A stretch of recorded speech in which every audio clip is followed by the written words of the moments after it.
পরিবারের সবাই মিলে যখন একসাথে হয় তখনই সুন্দর সুন্দর মুহূর্ত তৈরি হয়। তো এই দিক দিয়ে আজকে যে রেস্টুরেন্টে আসলাম, এই রেস্টুরেন্টের রিভিউ এর আগে আমি অনেকবার ফেসবুকে দেখছি। আর এমনিতে এই রেস্টুরেন্ট আমাদের বাসা থেকে খুব একটা বেশি দূরে না, কিন্তু সময় স্বল্পতার কারণে আমার এখন পর্যন্ত যাওয়া হয়নি। আজই প্রথম আসলাম। এই তো মিমের আব্বু প্রথমে যা হাত ধুয়ে আসছে মান্নাকে নিয়ে, তারপরে যে বাবুকে নিল, তারপরে গেল শাকিল আর মিম। প্রথমে ঢুকে আমরা একদম কর্নারে চলে গেছিলাম, সর্বশেষ কর্নারে, কিন্তু তারপরে মিমের আব্বু বলতেছে এখানে বসাটা আমাদের জন্য নাকি সেফ হবে না, যেহেতু বাচ্চা টাচ্চা নিয়ে আসছি। তারপরে আমরা আবার সামনের দিকে চলে যাই। আর এই তো এদিক দিয়ে পরিবারের সবাই মিলে একসাথে হাসি আড্ডা গল্পের মধ্যে দিয়ে সময়টা কখন চলে গেছে একদমই বুঝতে পারি নাই। খাবার দাবারের মান যেমনই হোক, দামি বা কম দামি যাই হোক না কেন সেটা বড় কথা না, পরিবারের সবাই একসাথে মিলে যে সুন্দর একটা সময় কাটানো হয়েছে সেটাই হচ্ছে আমার কাছে সবচেয়ে বড় কথা। আর এইদিকে তো মিমের আব্বু মার্শাল্লাহ আল্লাহর রহমতে অনেক ব্যস্ত থাকে।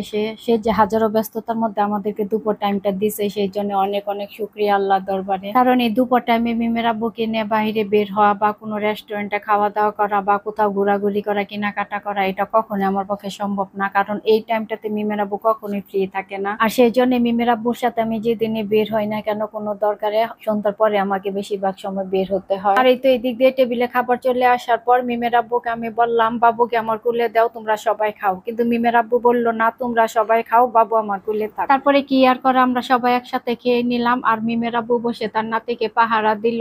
তারপরে একসময় শাকিলের খাওয়া শেষ হলে শাকিলের কুলে দিয়ে তারপরে মিমের আব্বু আবার খেতে বসলো। মিমের আব্বুর এই ছোট ছোট দায়িত্বগুলো আমাকে অনেক বেশি মুগ্ধ করে। আর এই তো আমার এদিক দিয়ে সবসময় মনে হয় নারীরা কখনো টাকা পয়সা আটকায় না, নারীরা আটকায় সবসময় তার স্বামীর ভালোবাসায়। স্বামীর ছোট ছোট কেয়ার, ছোট ছোট যত্ন একটা স্ত্রীর জন্য অনেক বড় পাওয়া। একটা নারীর জীবনের সবচাইতে বড় সুখ এগুলোতেই থাকে। আর এই তো এই দিক দিয়ে সবসময় আমাদের বাবুকে তার নানা ভাইয়ের কুলে দেখেন। আজকে সবাই দেখেন বাবু তার বাবার বুকে। মাশাআল্লাহ বাবুটাকে তার বাবা অনেক বেশি আদর করতেছিল, যেটা দেখে আমার চোখ মন প্রাণ সবই জুড়িয়ে যাচ্ছিল। এমন আদর ভালোবাসা দেখে তো আমার বুকটা একদম ভরে গেছে। গার্লস স্কুলে থাকতে একটা ভাব সম্প্রসারণ পড়ছিলাম, বন্যেরা বন্যে সুন্দর শিশুরা মাতৃকুরে, কিন্তু আজকে আমার মনে হচ্ছে বন্যেরা বন্যে সুন্দর শিশুরা বাবার কুরে। একটা পুরুষ মানুষ বা একটা স্বামী বা একটা বাবা সবচেয়ে বেস্ট সময়টা বা বেস্ট কিছুই তার পরিবারকে দেওয়ার চেষ্টা করে। যে বিষয়টা আসলে আমরা অনেক সময় অনেক নারীরাই আছি বুঝতে পারি, আবার বুঝতেও পারি না। যাই হোক, এই তো সবশেষে আমরা খাবার দাবারের পর ডেজার্ট হিসাবে আমরা